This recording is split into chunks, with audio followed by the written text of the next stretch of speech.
आज से तकरीबन 1500 साल पहले, जब अरब में इंसानियत खत्म हो चुकी थी, लोग गुलामों को हकीर समझते थे, छोटी बच्चियों को जिंदा दफन कर दिया जाता था और बुतों की पूजा आम थी, यहां तक कि काबा में भी बूत रखे हुए थे। उस वक्त यहूदियों को पता था कि बहुत जल्द एक नबी आने वाला है जो कि इस पूरी दुनिया में इंसाफ कायम करेगा, क्योंकि बाइबल में यह लिखा था कि अहमद नाम का एक नबी इस दुनिया में आएगा, जो कि आज भी बाइबल में लिखा है।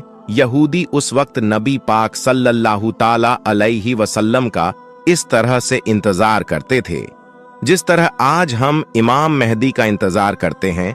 आखिरकार 570 ईस्वी को नबी पाक सल्लल्लाहु ताला अलैहि वसल्लम पैदा हुए और इसी दिन काबा में रखे सारे बुत खुद से टूटने लगे और पारसियों के मंदिर में लगी आग, जो कि हजारों सालों से जल रही थी, जिसे एक बार भी बुझने नहीं दिया गया, वो भी अचानक से बुझ गई। और इसी तरह बहुत से मुवज्जे हुए, क्योंकि ये कुफ्र के जवाल का ऐलान था। नबी पाक सल्लल्लाहु ताला अलैहि वसल्लम बचपन से ही बहुत सच्चे और ईमानदार इंसान थे। अरब के लोग नबी पाक सल्लल्लाहु ताला अलैहि वसल्लम की इन्हीं खूबियों से बहुत इम्प्रेस थे और वो नबी पाक सल्लल्लाहु ताला अलैहि वसल्लम की बहुत इज्जत करते थे। फिर नबी पाक सल्लल्लाहु ताला अलैहि वसल्लम मक्का की एक इज्जतदार औरत हजरत खदीजा रजी अल्लाह ताला अन्हा की तजारत का काम संभालने लगे। हजरत खदीजा रजी अल्लाह ताला अन्हा नबी पाक सल्लल्लाहु ताला अलैहि वसल्लम के नेक दिल और ईमानदारी से बहुत मुतासिर हुई और उन्होंने नबी पाक सल्लल्लाहु ताला अलैहि वसल्लम को निकाह का पैगाम भेजा। नबी पाक सल्लल्लाहु ताला अलैहि वसल्लम ने इस पैगाम को कबूल किया और हजरत खदीजा रजी अल्लाह ताला अन्हा से शादी कर ली। इसके बाद नबी पाक सल्लल्लाहु ताला अलैहि वसल्लम अपनी जिंदगी गुजारने लगे। लेकिन जैसे ही नबी पाक सल्लल्लाहु ताला अलैहि वसल्लम 40 साल की उम्र में पहुंचे, आपका इस दुनिया से दिल उठने लगा और आप अक्सर शहर से दूर गार में इबादत करने जाते थे। फिर एक दिन नबी पाक सल्लल्लाहु ताला अलैहि वसल्लम पर पहले वही नाजिल हुई। नबी पाक सल्लल्लाहु ताला अलैहि वसल्लम की नबूवत पर सबसे पहले इमाम अली और हजरत खदीजा रज़ियल्लाहु ताला अन्हा ईमान लाए। लेकिन दूसरी तरफ वो लोग जो नबी पाक सल्लल्लाहु ताला अलैहि वसल्लम की इज्जत किया करते थे, वो सब आपके दुश्मन बन गए और आपको मारने की धमकी तक देने लगे। अरब के लोग सिर्फ नबी पाक सल्लल्लाहु ताला अलैहि वसल्लम के ही नहीं, बल्कि जो भी इस्लाम लाता उसे मारते पीटते और जुल्म करते थे, जैसा कि अब्बू सुफियान और अब्बू जहल। यहां तक कि एक बार तो मक्का के सारे लोग नबी पाक सल्लल्लाहु ताला अलैहि वसल्लम को मारने आपके घर तक आ गए। लेकिन नबी पाक सल्लल्लाहु ताला अलैहि वसल्लम के चचा अब्बू तालिब और हजरत खदीजा रजी अल्लाह ताला अन्हा आपके साथ खड़े रहे, क्योंकि नबी अलैहिस्सलाम बचपन में ही यतीम हो चुके थे। इसीलिए आपके चचा अब्बू तालिब ने आपकी हिफाजत की। लेकिन फिर 619 ईस्वी में एक ही साल में नबी अलैहिस्सलाम के चचा अब्बू तालिब और हजरत खदीजा दोनों वफात पा गए और अब नबी पाक सल्लल्लाहु ताला अलैहि वसल्लम फिर से अकेले पड़ गए। अरब के लोगों ने इसका फायदा उठाया और नबी अलैहिस्सलाम को मारने की साजिश की, तो अल्लाह ने नबी पाक सल्लल्लाहु ताला अलैहि वसल्लम को मदीना की तरफ हिजरत करने का हुक्म दिया। उस वक्त सिर्फ 100 से 200 लोग ने ही इस्लाम कबूल किया था। जहां मक्का में लोग नबी पाक सल्लल्लाहु ताला अलैहि वसल्लम को शहीद करने की साजिश कर रहे थे, वही मदीना में औस और खजर कबीले नबी अलैहिस्सलाम के पास आए और उन्हें मदीना आने की दावत दी, क्योंकि मदीना के लोग यहूदियों से बहुत सालों से ये सुनते आ रहे थे कि इनका एक नबी आने वाला है। इसी वजह से मदीना के लोगों को जैसे ही ये पता चला कि मक्का में एक नबी आया है, तो उन्होंने फौरन इस्लाम कबूल कर लिया। नबी पाक सल्लल्लाहु ताला अलैहि वसल्लम ने हिजरत करके मदीना जाने का फैसला किया और आहिस्ता आहिस्ता मक्का के सारे मुसलमान मदीना शिफ्ट हो गए। फिर एक दिन अब्बू सुफियान कुछ लोगों के साथ नबी अलैहिस्सलाम के घर आया आपको शहीद करने के लिए।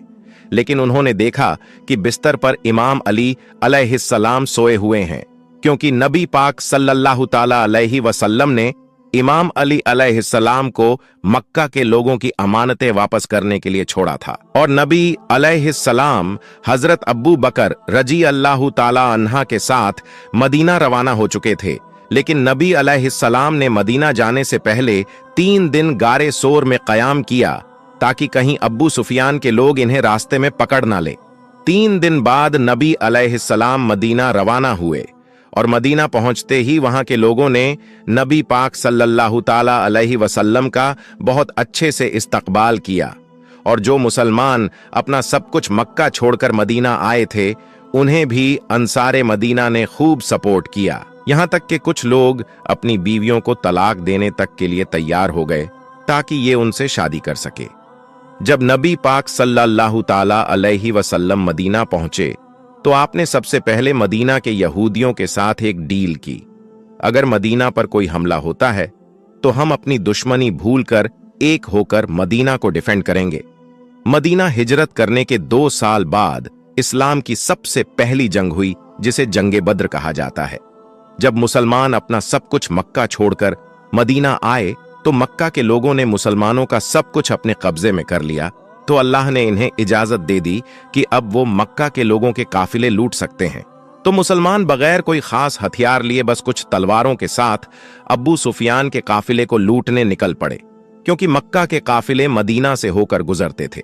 लेकिन रास्ते में ही अल्लाह ने नबी पाक सल्लल्लाहु ताला अलैहि वसल्लम को 2 ऑप्शन दिए कि या तो वो अब्बू सुफियान का काफिला लूट ले या फिर जंग होगी।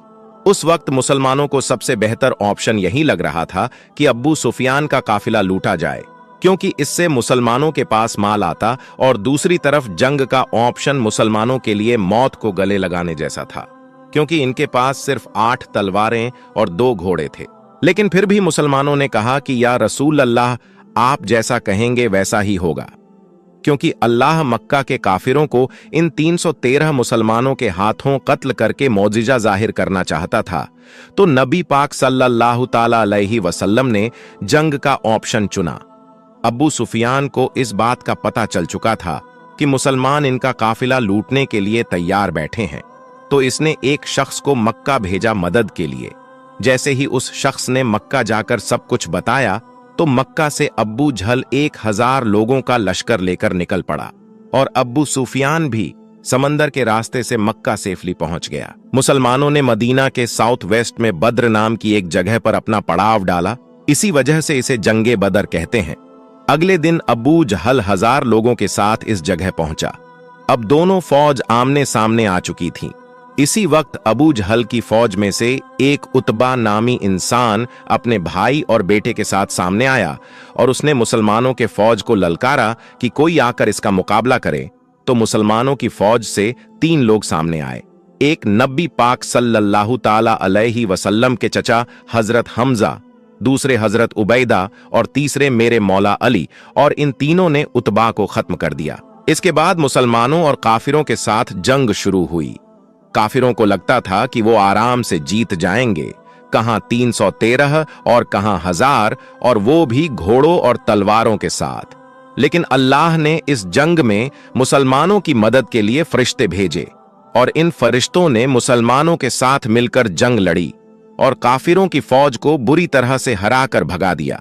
और इसी जंग में मुसलमानों का सबसे बड़ा दुश्मन अब्बू जहल भी मारा गया। और ये जंग मुसलमानों की नहीं बल्कि इस्लाम की बहुत बड़ी जीत थी। और इसी तरह अल्लाह ने मुसलमानों की तलवारों से काफिरों को शिकस्त दी। इस हार के बाद काफिर अब मुसलमानों से बदला लेना चाहते थे, क्योंकि मक्का के लोगों की पूरे अरब में इज्जत थी और अब सवाल इनकी इज्जत का था। तो इस बार अब्बू जहल की मौत के बाद अब्बू सुफियान 3000 का लश्कर लेकर मुसलमानों के खिलाफ चल पड़ा, जिसमें खालिद बिन वलीद भी शामिल थे। नबी पाक सल्लल्लाहु ताला अलैहि वसल्लम ये जंग मदीना में लड़ना चाहते थे, क्योंकि नबी अलैहिस्सलाम ने मदीना के यहूदियों के साथ डील की थी कि अगर मदीना पर हमला हुआ तो हम मिलकर मुकाबला करेंगे। इससे मुसलमानों को एडवांटेज मिलता। लेकिन मेजॉरिटी सहाबा ने मदीना के बाहर रेगिस्तान में जंग लड़ने का फैसला किया। तो नबी पाक सल्लल्लाहु ताला अलैहि वसल्लम ने इनकी बात मान ली और 1000 मुसलमान 3000 के मुकाबले में थे। जहां ओहद पहाड़ पर मुसलमानों का अब्बू सुफियान के लश्कर से सामना हुआ। लेकिन इसी वक्त एक मुनाफिक अब्दुल्लाह इब्ने उबैद 300 लोगों के साथ ये जंग छोड़कर चला गया, जिससे मुसलमान अब सिर्फ 700 रह गए। तो नबी पाक सल्लल्लाहु ताला अलैहि वसल्लम एक स्ट्रेटजी अपनाई। अपने 50 तीर अंदाजों को ओहद पहाड़ की बैक साइड पर खड़ा कर दिया और इन्हें शक्ति से हुक्म दिया कि यहां से बिल्कुल भी ना हिलना, चाहे मुसलमानों के जिस्मों को परिंदे भी खाने लगे। फिर जंग शुरू हुई और मुसलमान हिम्मत के साथ इनका मुकाबला करते रहे और काफिर शहीद होने लगे और पीछे हटने लगे। ये देखकर इन 50 तीर अंदाजों को लगा कि मुसलमान जंग जीत चुके हैं और कहीं ऐसा ना हो कि इन्हें माले गनीमत ना मिले। तो इन 50 तीर अंदाजों में से 35 मुसलमान पहाड़ से उतर आए और इसी मौके का फायदा उठाकर खालिद बिन वलीद ने पहाड़ के पीछे से मुसलमानों पर हमला कर दिया।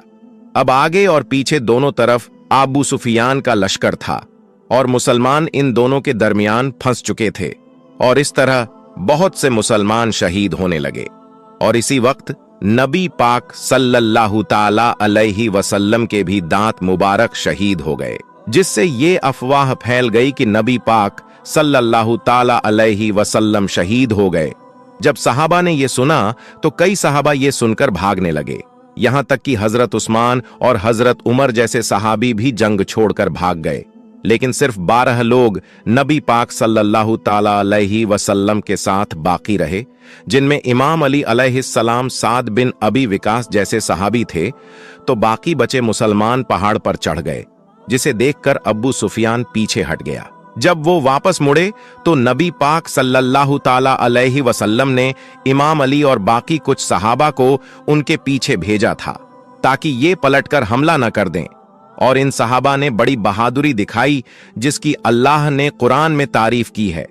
इस जंग में मुसलमानों को बहुत नुकसान हुआ, जैसे कि नबी पाक सल्लल्लाहु ताला अलैहि वसल्लम के चचा हजरत हमजा रजी अल्लाह ताला अन्हु शहीद हो गए, जो कि मुसलमानों के आर्मी चीफ थे।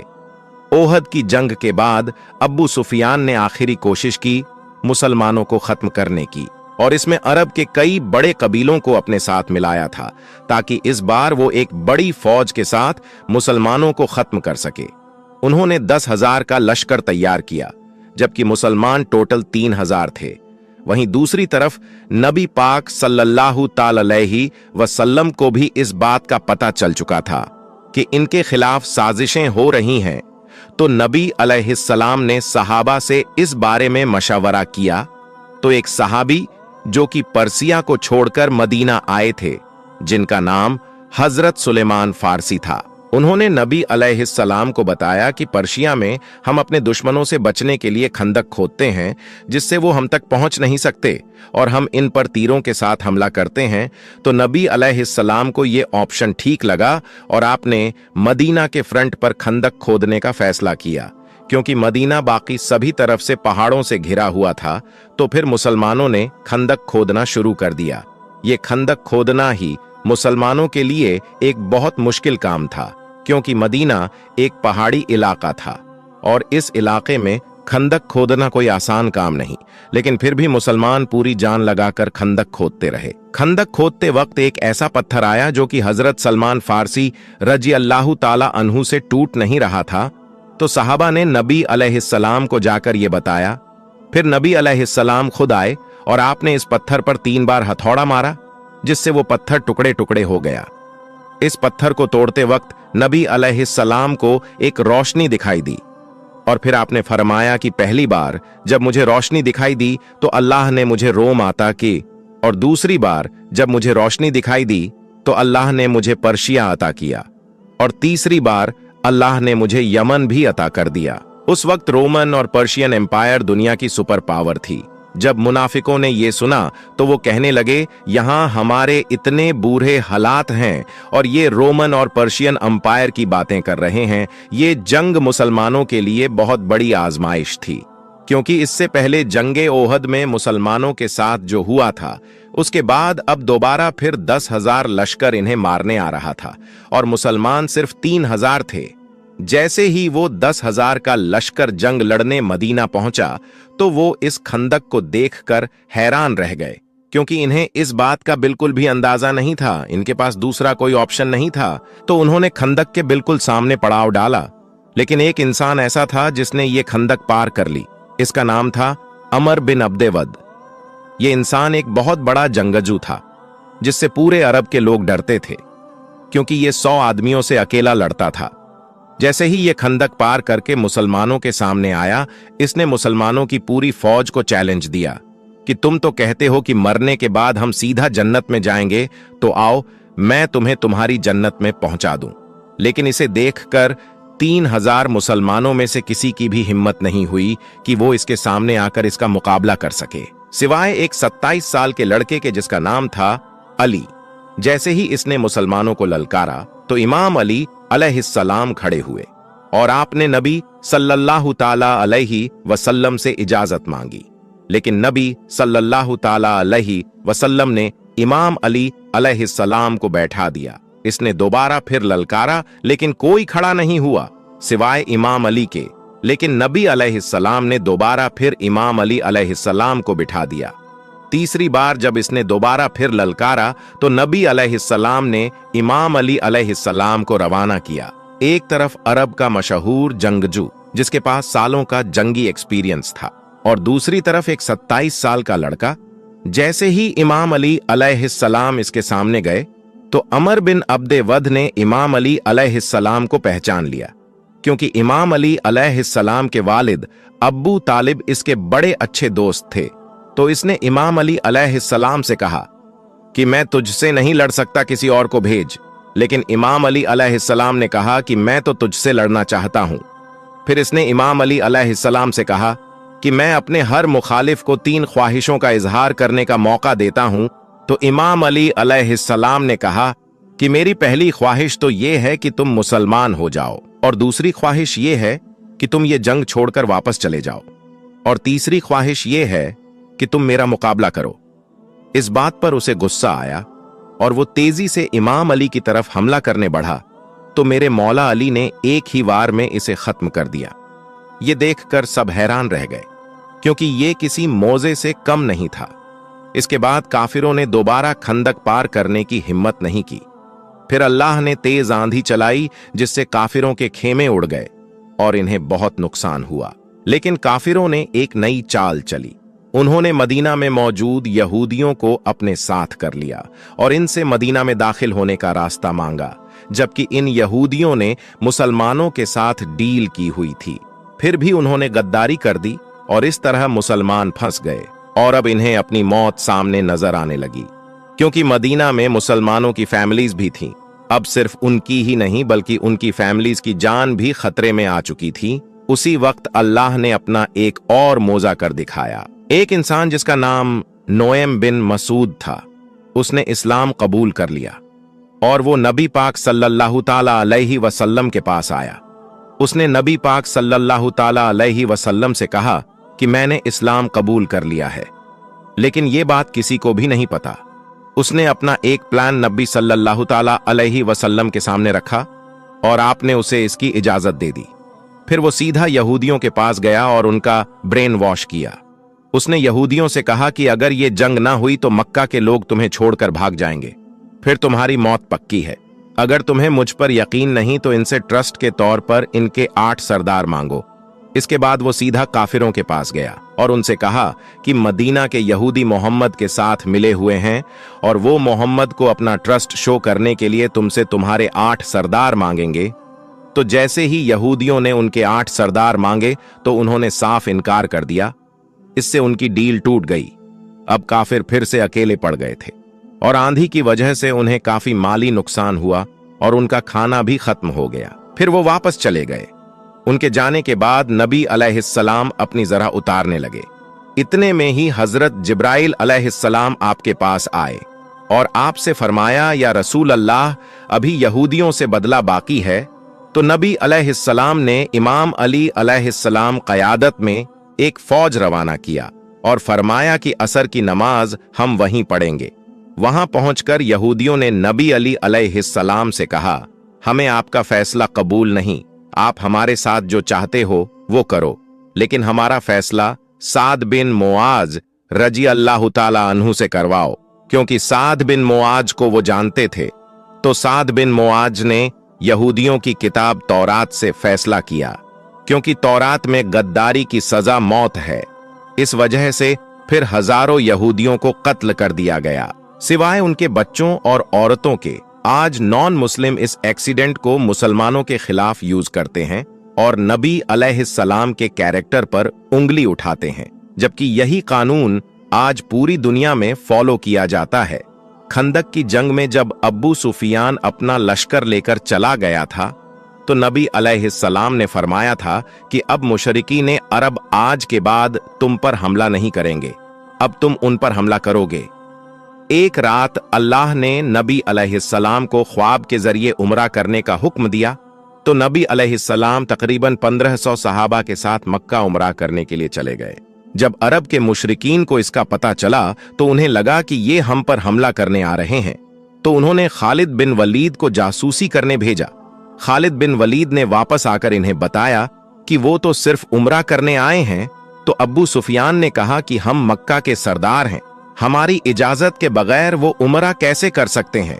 इसलिए उन्होंने मुसलमानों को उम्रा करने से रोक दिया और एक शख्स जिसका नाम उर्वा बिन मसूद था, इसे नबी अलैहिस्सलाम के पास धमकाने के लिए भेजा। उर्वा ने आकर नबी अलैहिस्सलाम से कहा कि आपका ये साथी आपको छोड़कर चले जाएंगे और अगर आपको अपनी जान प्यारी है तो वापस चले जाइए। इस बात पर सहाबा को बहुत गुस्सा आया। वो इसे दिखाना चाहते थे कि हम नबी अलैहिस्सलाम से कितनी मोहब्बत करते हैं। थोड़ी देर बाद जब नमाज का वक्त हुआ, नबी अलैहिस्सलाम वजू करने लगे और आपके 1500 सहाबी आपके वजू का पानी भी जाया नहीं होने दे रहे थे। जब उरवा ने यह देखा तो उसने वापस जाकर अब्बू सुफियान को यह सब बताया। इसने कहा कि मैं बड़े बड़े बादशाहों के दरबार में गया हूं, लेकिन मैंने कभी किसी भी बादशाह के साथियों को मोहम्मद के साथियों की तरह नहीं देखा। इनके साथी इनके वजू के पानी तक के लिए एक दूसरे से लड़ते हैं और जैसे ही मोहम्मद के मुंह से अल्फाज निकलते हैं ये उसे पूरा करने के लिए फौरन दौड़ते हैं। ये कभी भी मोहम्मद को अकेला नहीं छोड़ेंगे, इसलिए तुम्हारे लिए बेहतर यही है कि इनके साथ माहिदा कर लो। तो मुशरकीन अरब ने नबी अलैहिस्सलाम के साथ डील कर ली। इस डील में कुछ शर्तें हुई। पहली शर्त ये कि अगर कोई शख्स मक्का छोड़कर मदीना जाएगा तो उसे वापस करना होगा, लेकिन अगर कोई शख्स मदीना छोड़कर मक्का आएगा तो उसे वापस नहीं किया जाएगा। और मुसलमान इस साल नहीं बल्कि अगले साल से उम्रा कर सकते हैं और 10 साल के लिए अब कोई जंग नहीं होगी। इस डील में सारी शर्त मुशरिकीन के हक में थी और मुसलमानों के हक में कोई शर्त भी नहीं थी। इसी वजह से नबी अलैहिस्सलाम के सहाबा ने ये डील करने से आपको रोका, लेकिन नबी अलैहिस्सलाम ने फिर भी ये डील कर ली। लेकिन कमाल ये हुआ कि जिस शख्स ने ये मुआहिदा लिखा था, इसका अपना बेटा नबी अलैहिस्सलाम के पास इस्लाम कबूल करके आ गया और आपसे कहा कि मुझे इन काफिरों के पास मत भेजें। नबी अलैहिस्सलाम ने बहुत कोशिश की, लेकिन मुआहिदा हो चुका था, इसी वजह से उसे वापस भेजना पड़ा। लेकिन कुछ टाइम बाद एक शरूस मदीना आया जिसका नाम अब्बू बसीर था, लेकिन नबी अलैहिस्सलाम ने मुआहिदे के तहत इसे भी वापस भेज दिया और मुशरिकीन इसे वापस ले गए। लेकिन इसने रास्ते में ही इनको कत्ल कर दिया और मक्का जाने की बजाय उसने मदीना के बाहर एक जगह पर पड़ाव डाल दिया। इसके बाद जो भी लोग मक्का से इस्लाम कबूल करके आते वो वापस मक्का जाने की बजाय इसी जगह रहने लगे और कुछ ही वक्त में यहां अच्छी खासी आबादी हो गई। और ये वही जगह थी जहां से मक्का के काफिले गुजरते थे और मक्का की पूरी इकोनॉमी इन काफिलों पर डिपेंडेंट थी। फिर इन लोगों ने मक्का के काफिरों से बदला लेने के लिए उनके काफिले लूटने शुरू कर दिए, जिससे मक्का के काफिरों को बहुत नुकसान होने लगा और उन्होंने तंग आकर इस डील को खत्म कर दिया और नबी अलैहिस्सलाम से कहा कि अब जो भी इस्लाम कबूल करके आपके पास आए तो आप उसे अपने पास ही रखें ताकि उनके काफिले बच सके। इस तरह ये मुआहिदा जो काफिरों ने अपना फायदा सोचकर किया था वो उल्टा इन्हीं के खिलाफ हो गया। सुलह हुदैबिया के बाद अब मुसलमानों का अगला टारगेट खैबर था। ये यहूदियों का बहुत बड़ा और अमीर किला था। खैबर की यहूदियों ने कुरैश और मुसलमानों के दूसरे दुश्मनों को कई बार सपोर्ट किया था और इनके कुरैश के साथ भी बड़े अच्छे रिलेशंस थे, इसलिए इनको हराना बहुत जरूरी था। तो नबी अलैहिस्सलाम 1600 मुसलमानों के साथ खैबर पहुंच गए। लेकिन यहूदियों को कुछ मुनाफिकों ने ये खबर पहले ही दे दी थी। वैसे भी यहूदियों को लगता था कि वो ये जंग आसानी से जीत जाएंगे, क्योंकि इनकी तैयारी पूरी थी और इनके पास एक जंगजू था जिसका नाम मरहब था। मरहब पूरे अरब में मशहूर था और इसके लेवल का कोई भी जंगजू पूरे अरब में नहीं था। नबी अलैहिस्सलाम ने कई सहाबा को यह किला फतह करने भेजा, लेकिन किसी से यह किला फतह नहीं हुआ। फिर नबी अलैहिस्सलाम ने फरमाया कि कल मैं ये झंडा उस इंसान के हाथ में दूंगा जो अल्लाह और उसके रसूल से मोहब्बत करता है, और अल्लाह और उसका रसूल भी उससे मोहब्बत करते हैं। सारे सहाबी इस उम्मीद में थे कि यह झंडा उन्हें मिले। यहां तक कि हजरत उमर को तो उस रात नींद भी नहीं आई। लेकिन अगले ही दिन नबी अलैहिस्सलाम ने फरमाया, अली को बुलाओ। इमाम अली अलैहिस्सलाम की आंखें दर्द में थीं। नबी अलैहिस्सलाम ने अपना लुआब इनकी आंखों में लगाया और इनके लिए दुआ की। इमाम अली अलैहिस्सलाम ने फरमाया कि मैं आखिरी दम तक लड़ूंगा। तो नबी अलैहिस्सलाम ने फरमाया, अली पहले इन्हें इस्लाम की दावत देना। अगर कोई एक इंसान भी इस्लाम ले आया तो ये तुम्हारे लिए सुर्ख ऊंटों से बेहतर होगा। इमाम अली अलैहिस्सलाम आगे बढ़े और सामने मरहब खड़ा था। इसने कहा कि मेरा नाम मरहब है और कोई ऐसा इंसान नहीं जो मेरा मुकाबला कर सके। तो इमाम अली अलैहिस्सलाम ने फरमाया, मेरी मां ने मेरा नाम हैदर रखा और मैं शेर की तरह हमला करता हूं। यह सुनकर मरहब आगे बढ़ा तो इमाम अली ने एक ही वार किया और उसके जिस्म के 2 टुकड़े हो गए। ये देखकर सारे यहूदी कांपने लगे। फिर इमाम अली अलैहिस्सलाम आगे बढ़े और खैबर के 900 किलो के दरवाजे को उखाड़कर फेंक दिया। इसके बाद मुसलमानों ने हमला किया और खैबर फतह कर लिया। खैबर की जंग के बाद नबी अलैहिस्सलाम ने अपना एक रिप्रेजेंटेटिव बसरा के गवर्नर की तरफ भेजा ताकि इन्हें इस्लाम की दावत दे सके। लेकिन उन्होंने न सिर्फ दावत कबूल करने से इनकार किया, बल्कि इस सहाबी को कत्ल कर दिया जो कि जंग का ऐलान था। तो नबी अलैहिस्सलाम ने 3000 का लश्कर तैयार किया। रोमन एम्पायर से जंग करने के लिए नबी अलैहिस्सलाम ने इस फौज का सरदार जैद बिन हारसा को बनाया और फरमाया, अगर ये शहीद हो जाए तो तुम्हारा अगला सरदार इमाम अली के भाई जफर बिन अबी तालिब होंगे। लेकिन अगर ये भी शहीद हो जाए तो तुम्हारा अगला सरदार अब्दुल्ला बिन रबहा होगा। इसके बाद मुसलमान रोमन एम्पायर के खिलाफ जंग करने निकल पड़े। जैसे ही मुसलमान मुता के पहाड़ों पर पहुंचे तो सामने 1 लाख फौज इनका इंतजार कर रही थी। कहां 3000 और कहां 1 लाख। लेकिन मुसलमानों ने फिर भी इन पर हमला किया। ये जंग मुता के पहाड़ों के दरमियान लड़ी जा रही थी। इसी वजह से इसे जंगे मुता कहा जाता है। इस जंग में मुसलमानों की फौज के एक के बाद एक लीडर शहीद होने लगे। पहले जैद बिन हारसा, फिर जाफर बिन अबी तालिब और उसके बाद अब्दुल्ला बिन रावहा और नबी अलैहिस्सलाम। इनसे मिलो दूर मदीना में बैठे सहाबा को ये सब बता रहे थे। नबी पाक अलैहिस्सलाम ने फरमाया, जैद बिन ने झंडा लिया और मारा गया। फिर जाफर ने झंडा लिया और मारा गया। फिर इब्ने रवाहा ने झंडा लिया और मारा गया। जब नबी अलैहिस्सलाम लोगों से ये कह रहे थे तो आपकी आंखों से आंसू जारी थे और एग्जैक्टली ऐसा ही हुआ। मुसलमानों ने इन तीनों लीडर्स की शहादत के बाद अपना अगला लीडर खालिद बिन वलीद को चुना। खालिद बिन वलीद ने एक स्ट्रेटजी यूज की। उन्होंने मुसलमान फौज को रिओनर्गेनाइज करके आहिस्ता से पीछे हटने को कहा, जिससे रोमन एम्पायर को लगा कि यह मुसलमानों का कोई ट्रैप है और वो जंग छोड़कर वापस चले गए। और इस तरह से मुसलमान सेफली मदीना पहुंच गए। जंगे मुता के बाद कुरैश के एक साथी कबीले बनु बकर ने मुसलमानों के साथ कबीले बनु खुजा को कत्ल कर दिया, जिससे मुसलमानों और मक्का वालों के दरमियान होने वाली डील सुलह हुदैबिया टूट गई। इस मुआहदे में यह लिखा था कि मक्का वाले और मुसलमान 10 साल के लिए कोई जंग नहीं करेंगे। लेकिन इस कत्ल के बाद अब यह मुसलमानों के खिलाफ ऐलान जंग था। तो नबी अलैहिस्सलाम ने मक्का से जंग करने के लिए 10,000 का लश्कर सीक्रेटली तैयार करना शुरू कर दिया। लेकिन एक इंसान ने मक्का वालों को इसकी खबर देने के लिए एक औरत के हाथ खत भेजा, जिसकी अल्लाह ने नबी अलैहिस्सलाम को खबर दे दी।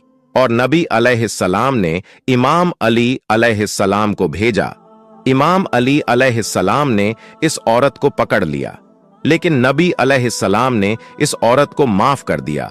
अबू सुफियान को इस बात का पता चल चुका था कि मुसलमान अब मक्का पर हमला करेंगे और अब मुसलमानों के पास बहुत ताकत है, जिससे अब इनकी मौत पक्की है। तो उन्होंने नबी अलैहिस्सलाम की बहुत मिन्नतें की सुलह हुदैबिया कायम रखें, लेकिन आपने इनकी बात नहीं मानी। इसके बाद नबी अलैहिस्सलाम 10,000 का लश्कर लेकर मक्का पहुंचे, जिसे देखकर मक्का वालों ने सरेंडर कर दिया और इस तरह सिवाय कुछ लोगों को कत्ल किया। नबी अलैहिस्सलाम ने मक्का फतह कर लिया, जिसे देखकर अब अब्बू सुफियान ने भी सरेंडर कर दिया और इस्लाम कबूल कर लिया। नबी अलैहिस्सलाम ने भी मक्का के लोगों को माफ कर दिया। फतह मक्का के बाद अभी भी अरब के कुछ कबीले ऐसे थे जिन्हें मुसलमानों की इस बढ़ती हुई ताकत से डर लगने लगा, जो कि तायफ के हवाजन और सकी कबीले थे। तो उन्होंने मुसलमानों के खिलाफ हमला करने का फैसला किया। तो नबी अलैहिस्सलाम 12,000 का लश्कर लेकर इनके खिलाफ जंग करने तायफ निकल पड़े। तायफ में हुनैन नामी पहाड़ों के दरमियान मुसलमानों का सामना यहूदियों से हुआ। इसी वजह से इसे जंगे हुनैन कहा जाता है। इस जंग में कुछ मुसलमानों के मुंह से कुछ जुमले निकले। इन मुसलमानों ने कहा कि बद्र में हम सिर्फ 313 थे और आज हम 12,000 हैं, जिसके मुकाबले में काफिर तो हमसे बहुत कम हैं। ये जंग तो हम आराम से जीत जाएंगे। जैसे ही इनके पास ताकत आई तो ये अल्लाह को ही भूल गए। अल्लाह को इनका गुरूर पसंद नहीं आया। इसके बाद जब जंग शुरू हुई तो काफिरों ने ऐसा हमला किया कि मुसलमान झेल नहीं पाए, तो सारे मुसलमान वापस भागने लगे। सिर्फ 80 लोग नबी अलैहिस्सलाम के साथ बाकी रहे और नबी अलैहिस्सलाम अकेले काफिरों की तरफ बढ़े और कहा, बेशक मैं नबी हूं, इसमें कोई शक नहीं, और अब्बू तालिब का बेटा हूं। और फिर आपने अपने हाथ से मिट्टी उठाई और काफिरों की तरफ फेंकी और इस तरह सारे काफिर अंधे हो गए, जिससे मुसलमान ये जंग जीत गए। इस जंग से मुसलमानों को बहुत माले गनीमत मिला। जंगे मूता के बाद जब खालिद बिन वलीद रजी अल्लाह ताला अन्हु मुसलमानों को सेफली मदीना ले आए, तो इस बार नबी अलैहिस्सलाम ने रोमन एम्पायर के खिलाफ दोबारा जंग करने का फैसला किया और कुरान में इस जंग से रिलेटेड साफ तौर पर फतवा आ गया था कि जो मुसलमान इस जंग में शामिल न हुआ वो मुनाफिक डिक्लेयर हो जाएगा। ये मुसलमानों पर अब तक के सबसे बड़ी आजमाइश थी, क्योंकि इस वक्त मदीना में खजूर की फसल तैयार हो चुकी थी और इसी वक्त मुसलमानों को जंग पर जाना था, जिससे इनकी फसल जाया हो जाती। और जंग भी उस वक्त की सबसे पावरफुल फौजें रोमन एम्पायर से थी, जहां 1 लाख फौज इनके इंतजार में बैठी थी, जबकि मुसलमान सिर्फ 30,000 थे। और ये जो तबू तक का सफर था, ये भी बहुत ही डिफिकल्ट सफर था। ये बहुत ही लंबा रास्ता था, जबकि कुछ मुसलमानों के पांव में जूते भी नहीं थे। अब ये वो वक्त था जब नबी अलैहिस्सलाम के सच्चे सहाबा और मुनाफिकों का पता चलना था। इस जंग में न जाने के लिए कई लोगों ने बहाने किए और वो मदीना में ही रुक गए। तो नबी अलैहिस्सलाम ने मदीना के हिफाजत के लिए इमाम अली से कहा कि इस जंग में तुम नहीं जाओगे। तो इमाम अली अलैहिस्सलाम ये सुनकर रोने लगे। तो नबी अलैहिस्सलाम ने कहा कि तुम्हारा मेरे साथ वही निस्बत है जो मूसा की हारून से है, लेकिन मेरे बाद कोई नबी नहीं। तो इमाम अली अलैहिस्सलाम मदीना में ही रुक गए। जैसे ही नबी अलैहिस्सलाम 30,000 का लश्कर लेकर तब्बू जंग लड़ने पहुंचे, तो रोमन एम्पायर मुसलमानों की इतनी बड़ी फौज देखकर भाग गई। ये अल्लाह की तरफ से एक मोजेजा था और मुसलमानों के लिए आजमाइश थी। नबी अलैहिस्सलाम 40 दिन तक तब्बू पर ठहरे रहे। वहां रोमन एम्पायर के आसपास के कई कबीलों ने आकर नबी अलैहिस्सलाम के साथ डील कर ली। फिर जैसे ही नबी अलैहिस्सलाम तबू से वापस लौट रहे थे, तो 14 ऐसे मुनाफिक थे जो सिर्फ इसलिए आए थे ताकि वो नबी अलैहिस्सलाम को शहीद कर सके। इन लोगों ने एक तंग घाटी में नबी अलैहिस्सलाम पर हमला कर दिया, लेकिन अमार इब्ने यासिर और हुजैफा बिन यमान ने आप सल्लल्लाहु ताला अलैहि वसल्लम की हिफाजत की। इन 14 मुनाफिकों ने अपने मुंह पर कपड़ा लपेट रखा था। इसके बाद नबी अलैहिस्सलाम ने हजरत हुजैफा बिन यमान रजी अल्लाह ताला अन्हु को इन 14 मुनाफिकों के नाम बताएं, और ये नबी अलैहिस्सलाम और हुजैफा बिन यमान रजी अल्लाह ताला अन्हु के दरमियान एक राज था। वहीं मदीना में मौजूद मुनाफिकों ने अपनी एक अलग मस्जिद बना ली, क्योंकि उन्हें लगा कि नबी अलैहिस्सलाम अब जिंदा वापस नहीं लौटेंगे और हम इस्लाम के सरदार बन जाएंगे। लेकिन जैसे ही नबी अलैहिस्सलाम वापस आए, आपने फौरन अल्लाह के कहने पर इस मस्जिद को तोड़ दिया।